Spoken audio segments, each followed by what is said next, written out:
Hello students, how are you all? I just hope that you all are safe at your places and you all must be studying at home. Now students, you have to be very regular with your studies and you have to be very regular with your assignments also. And there's a good news for you that soon your summer vacation will start. Your summer vacation will start from 13th of June to 4th of July. Okay? So I'm not giving you any assignments. I'm not giving you any homework for your summer vacation. Your only homework is to complete all the assignments right from 1st to 8th. Okay? If your assignments are pending, if your assignments are incomplete, then complete your assignments and send it to me. Okay? And those who have already done, those who have already sent, then they have to revise all the question answers, all the exercises, definitions of the chapters that we have done so far. Okay, now students, let's continue chapter number 2, kingdom classification. Earlier in the chapter I told you about useful effects of bacteria and harmful effects of bacteria, but today you're going to learn about kingdom Protista, characteristics of this group or characteristics of the kingdom and the members of the kingdom. And we are going to learn about the binary fission in amoeba, okay, and life processes. Okay, now let's start now with the characteristics of kingdom Protista. Okay, so what is the characteristics of kingdom Protista? The first is that this kingdom includes unicellular organisms. Unicellular means made up of single cell. Uni means single, okay, only one cell or single cell. Okay, they are single celled, that means they are made up of only one cell. And multicellular means made up of many cells, like plants, like animals, like human beings. They all are multicellular. Okay, but the group of this, the member of this kingdom are unicellular. Okay, so this kingdom includes unicellular algae, diatoms and protozoans. Okay, then comes the second one, which is the organisms in this kingdom. They are unicellular eukaryotic organisms. Unicellular, just now I told you what are unicellular organisms. They are made up of only one cell. Okay, and eukaryotic means they have well defined nucleus. Okay, so the organism in this kingdom are unicellular and eukaryotic organisms. Okay, then the third one is mode of nutrition. Okay, so either the organisms, they are autotrophic or heterotrophic. Okay, autotrophic organisms are the organisms that prepare their own food, like plants. They prepare their own food, so they are autotrophs. And heterotrophic organisms are the heterotrophs that depend on other plants or dead animals or plants for their food. So mode of nutrition is autotrophic, as in algae and diatoms, and or heterotrophic, as in protozoans. Okay, then comes the fourth one. Some protists bear hair-like cilia or whip-like flagella for movement. Now these protists, they move from one place to another in search of food. Okay, so some protists, they have hair-like structures for movement. Okay, these hair-like structures are called cilia, and some protists, they have whip-like structures called flagella. Okay, and these structures, they help these protists to move from one place to another in search of food. Okay, now the last one is, in some protists like amoeba, movement takes place by pseudopodia. Now pseudo means false. Okay, false, and podia means feet. False, feet. Okay, so amoeba, paramecium and euglena, they are also members of the kingdom Protista. Okay, so in amoeba, especially in amoeba, the movement takes place by pseudopodia. Amoeba, they have false feet called pseudopodia, with the help of which they move from one place to another in search of food. Okay, so they have got pseudopodia, false feet. Okay, now we are going to study about the amoeba and its life process. Okay, so let's start now. Now students, let us study about the amoeba structure and life processes. Okay, so let us start here with the structure. So the structure of amoeba, it is very simple. Okay, so amoeba comes in the simplest organisms, and it is, just now I told you, they are unicellular eukaryotic. That means they are single celled and they have well defined nucleus. Okay, then microscopic. Now amoeba, they are very small, that they cannot be seen with the naked eye. They can be seen only under the microscope. Okay, then does not have a definite shape. Now amoeba, they are irregular in shape. They do not have a proper shape. Then possess pseudopodia for movement and capture of their prey.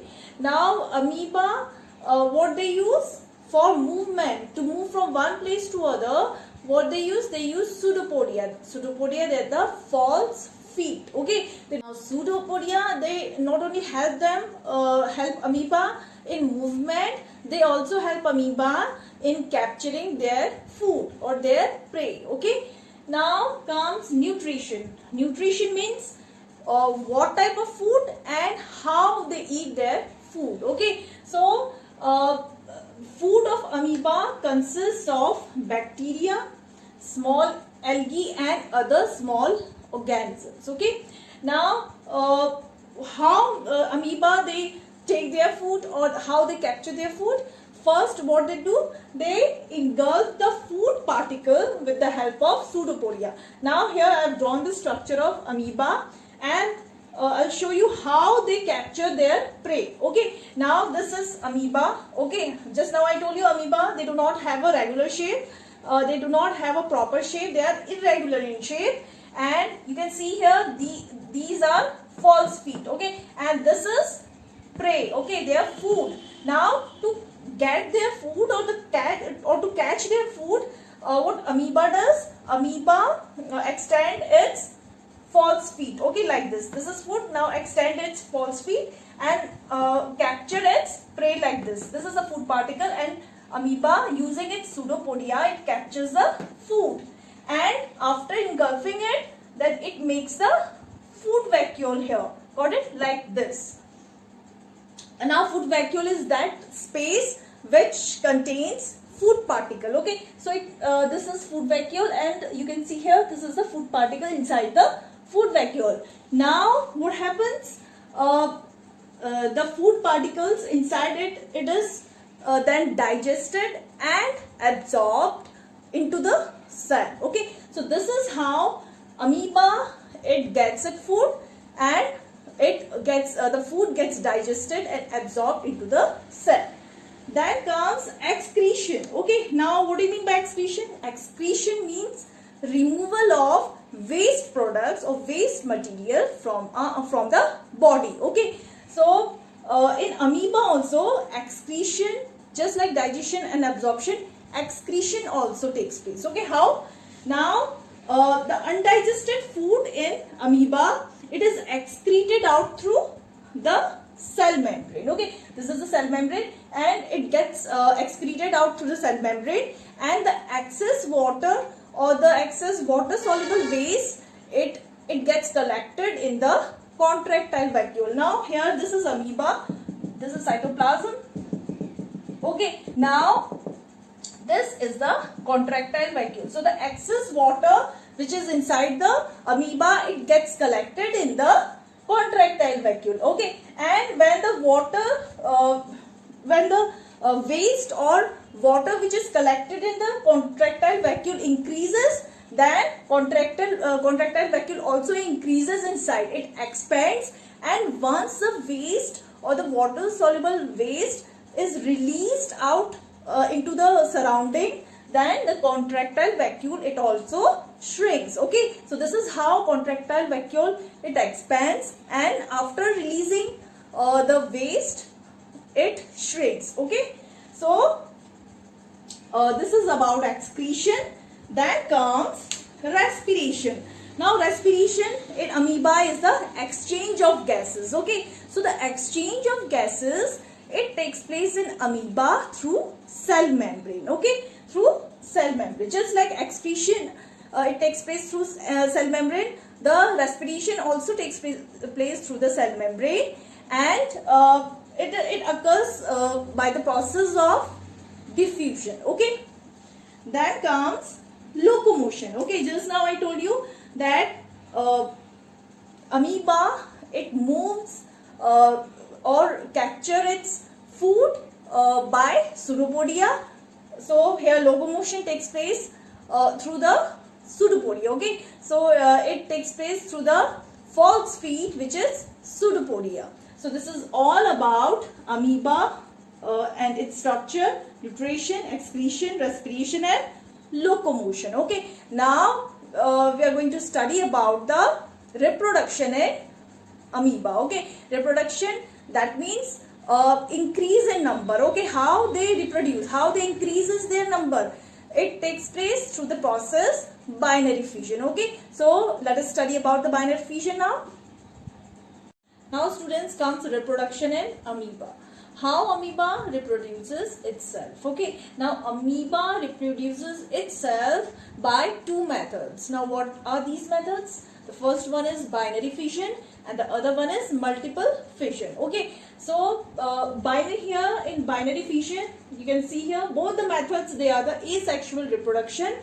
Let us see here how amoeba, they reproduces itself by binary fission. Okay, now here I have drawn the diagram of amoeba showing binary fission, and here is the diagram showing amoeba reproducing itself by multiple fission. Okay, so let's see here binary fission first. So here is a single parent cell amoeba. Okay, now amoeba, the nucleus divides inside the amoeba. Okay, and when the nucleus divides, cytoplasm surrounding the nucleus, they also divides like this. Okay, forming two daughter nuclei like this. Okay, so what happens in binary fission? First, the nucleus, it divides itself inside it, and then the cytoplasm also surrounding the nucleus also divides like this. Okay, so forming two daughter nuclei. Now these daughter nuclei, they separate from each other. Okay, they separate from each other, grow in size, and then they start living independently. Then comes the second method, which is multiple fission. Okay, amoeba mostly reproduces through binary fission, but sometimes when they don't get favorable conditions, they also reproduce through multiple fission. Now what happens during multiple fission? During multiple fission, the amoeba withdraws the pseudopodia, which is a false feet, and becomes round in shape. Okay, like this, round in shape, and then they secrete or they form a very thick wall around itself like this. Okay, and you can see here inside the this there are many nuclei. Okay, so the nucleus divide itself and forming many nuclei. Okay, now the cytoplasm around these nuclei, they also get separated, forming many daughter nuclei. Okay, and here many daughter amoebae, they are formed inside the thick wall, and when the favorable conditions they return, then this thick wall, it ruptures, releasing many daughter amoebae in the environment, and these daughter amoebae, they get separated from each other, they grow in size, and they start living independently. Okay, so this is how two types of asexual reproduction, which is binary fission and multiple fission, takes place in amoeba. Okay, now you have to draw these two diagrams in your notebook. Now students, here are the diagrams of amoeba, paramecium and euglena. Okay, now let us study about their structure. Amoeba first. Amoeba, here you can see in the structure of amoeba, these are the pseudopodia. Pseudopodia, you know, they are the false feet, and they help in the movement and in capturing the food. Okay, these are the cytoplasm, and this is a vacuole. This is the contractile vacuole. Now contractile vacuole, you know, the contractile vacuole, it helps in excretion, it helps in removing waste, okay, or excess water or water soluble waste. And this is nucleus, this is cell membrane, okay. And then comes here paramecium, and you can see these are the hair like structures called cilia. And just like pseudopodia, cilia helps in the movement, okay. So it helps paramecium to move. Now this is nucleus, this is contractile vacuole, just now I told you its function. Then this is euglena, okay. Now this is the flagellum. Flagellum, you know, flagellum is the just like cilia and pseudopodia, flagella is a whip like structure which helps in movement, okay. Now this is reservoir, this is contractile vacuole, these are chloroplasts. Now chloroplasts, they are present in plants. So euglena is both, it is a plant and an animal. So sometimes it is also called a plant animal, okay, because euglena it prepares its own food through photosynthesis because of the presence of chloroplasts in them, okay. So euglena is both a plant and an animal. And this is nucleus, okay. And so this is all about the organisms of kingdom Protista: amoeba, paramecium and euglena.